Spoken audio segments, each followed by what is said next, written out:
اعوذ باللہ السمیع العلیم من الشیطان الرجیم بسم اللہ الرحمن الرحیم یسألونک ماذا احل لہم،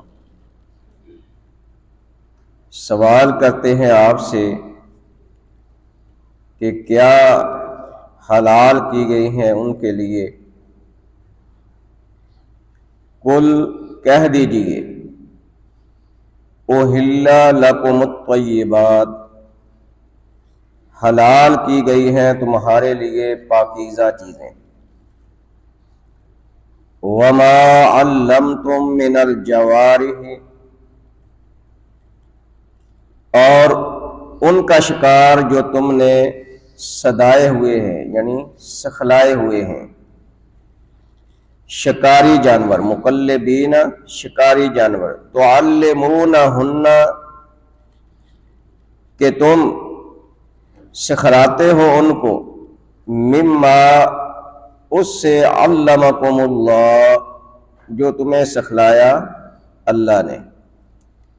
فَكُلُوا پس کھاؤ، مما اس سے، امسکنا جو وہ روک لے، علیکم تمہاری خاطر، وَاذْكُرُوا اسْمَ اللَّهِ عَلَيْهِ اور تم اللہ کا نام لو اس پر، وَاتَّقُوا اللَّهَ اور اللہ سے ڈرتے رہو، ان اللہ بے شک اللہ تعالی سریع الحساب بہت جلد حساب لینے والا ہے۔ تو اس آیت میں اللہ تعالی حلال چیزوں کے متعلق بیان فرما رہے ہیں، جس طرح کہ پہلی آیات میں حرام چیزوں کا تذکرہ کیا گیا تھا کہ حرمت علیکم المیتۃ والدم ولحم الخنزیر وما اہل لغیر اللہ، جو چیزیں حرام ہیں یا حرام ہو جاتی ہیں ان کا تذکرہ کیا گیا تھا، لیکن اس آیت میں اللہ تعالیٰ اپنے پاک پیغمبر سے کہہ رہے ہیں کہ اے میرے پیغمبر، آپ سے سوال کرتے ہیں، آپ سے پوچھتے ہیں، ماذا احل لہم کہ ان کے لیے کون سی چیزیں حلال ہیں۔ قل احل لکم الطیبات، آپ فرما دیجئے کہ تمہارے لیے پاکیزہ چیزیں جو ہیں وہ حلال ہیں، جس طرح کہ اللہ تعالیٰ نے اور مقامات پر بھی فرمایا کلوا مما رزقناکم من طیبات، کہ پاکیزہ چیزوں سے کھاؤ۔ یا ایھا الرسول کلوا من طیبات ما رزقناکم، یعنی رسولوں کو بھی اللہ نے یہ حکم دیا اور مومنوں کو بھی، مسلمانوں کو بھی تم نے پاکیزہ رزق کھانا ہے، جو حرام ہے ناپاک ہے وہ نہیں کھانا۔ تو یہاں اللہ تعالیٰ ان جانوروں کا تذکرہ کر رہے ہیں فرمایا جو تمہارے لیے حلال ہیں۔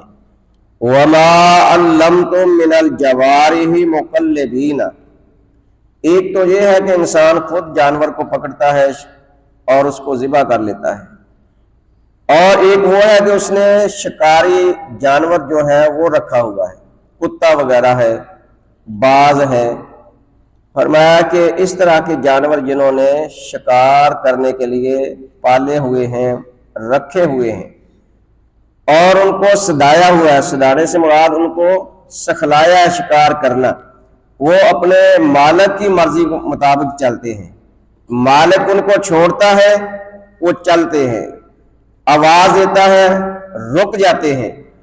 فرمایا تعلمونہن مما علمکم اللہ، کہ تم نے ان کو سکھلایا جو اللہ نے تمہیں سکھلایا، اللہ نے تمہیں عقل دی ہے، سمجھ دی ہے، تم نے ان کو سدار لیا ہے اور اپنی طرف مائل کر لیا ہے کہ وہ تمہاری بات کو سمجھتے ہیں اور تمہارا کہا مانتے ہیں۔ حضرت عدی بن حاتم رضی اللہ تعالی عنہ کہتے ہیں کہ اے اللہ کے رسول، میں شکاری جانور کو چھوڑتا ہوں اللہ کا نام لے کر، فرمایا وہ جانور پکڑ کر لے آتا ہے۔ اگر کوئی جانور شکاری اس کو شکار کرتا ہے لیکن وہ مر جاتا ہے، یعنی مالک سے آنے سے پہلے کہ وہ زندہ پکڑ کے اس کو لے آیا، مالک نے پکڑا اس کے منہ سے اور اس کو ذبح کر لیا۔ کہتا کہ اگر شکاری جانور کتا وغیرہ کوئی بھی کسی جانور کو پکڑتا ہے اور پکڑنے کی حالت میں وہ جانور مر جاتا ہے تو کیا وہ حلال ہے؟ تو رسول اللہ صلی اللہ علیہ وسلم نے فرمایا کہ ہاں اس کو کھا سکتے ہیں، لیکن کس صورت میں؟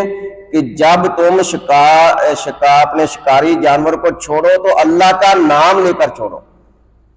جس طرح جانور ذبح کرتے ہیں بسم اللہ اللہ اکبر، اسی طرح شکاری جانور کو چھوڑنا ہے تو اللہ کا نام لے کے چھوڑنا ہے۔ پھر اگر وہ جانور مر بھی جاتا ہے تو وہ جائز ہے، حلال ہے۔ اور منع کیا ہے؟ فرمایا کہ تم نے ایک کتا چھوڑا ہے لیکن وہ شکار کرنے گیا، اس کے ساتھ دوسرے کتے بھی مل گئے ہیں، ایک دو کتے اور مل گئے اس کے ساتھ، تو وہ چیز، وہ جانور جس کو شکار کیا وہ مر گیا ہے۔ فرمایا پھر تم وہ نہیں کھا سکتے۔ کیوں؟ پتہ نہیں اس کو کس نے مارا ہے، اور تم نے تو اپنے شکاری جانور پہ نام لیا تھا، دوسروں پہ نہیں لیا تھا، اس لیے وہ تمہارے لیے حرام ہے۔ تو پھر حضرت ابی کہتے ہیں کہ اللہ کے رسول، میں نے ایک چھڑی رکھی ہوئی ہے جس کے آگے تیز دار آلہ لگایا ہوا ہے، میں وہ شکار کی طرف پھینکتا ہوں۔ تو رسول اللہ صلی اللہ علیہ وسلم نے فرمایا کہ اگر وہ چھڑی، یعنی برشی کہہ لیں کہ آگے نیزہ لگایا ہوا ہے، برشی لگائی ہوئی ہے، تیر لگایا ہوا ہے، تو رسول اللہ صلی اللہ علیہ وسلم نے فرمایا کہ اگر وہ تیر والی برشی، وہ چھڑی جانور کو لگ جاتی ہے اور اس کا خون بہہ جاتا ہے، اس کو پھاڑ دیتی ہے، تو وہ تیرے لیے جائز ہے، حلال ہے۔ اگر وہ عرض کے بل، یعنی سیدھی نہیں، ایسے لگتی ہے جانور کو تو وہ جانور مر جاتا ہے تو وہ تیرے لیے حرام ہے۔ اگر سیدھی لگتی ہے، جانور کے جسم سے خون نکلتا ہے تو وہ حلال ہے۔ اگر ایسے لگتی ہے، یعنی اس کو چیر پھاڑ نہیں کرتی، صرف چوٹ لگنے کی وجہ سے وہ جانور مر جاتا ہے تو وہ حرام ہے۔ جیسے اوپر کی آیت میں بھی اللہ تعالیٰ نے کہا تھا کہ والموقوذۃ، اور چوٹ لگنے سے مرنے والا جانور وہ بھی تمہارے لیے حرام ہے۔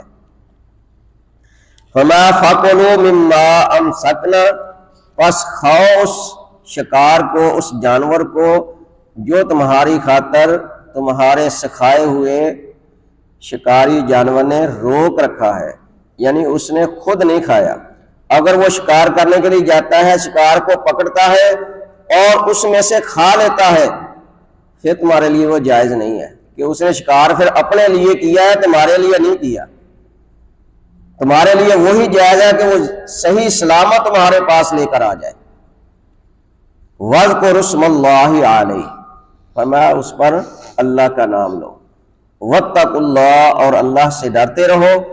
إِنَّ اللَّهَ سَرِيعُ الْحِسَابِ، بے شک اللہ تعالیٰ بہت جلد حساب لینے والا ہے۔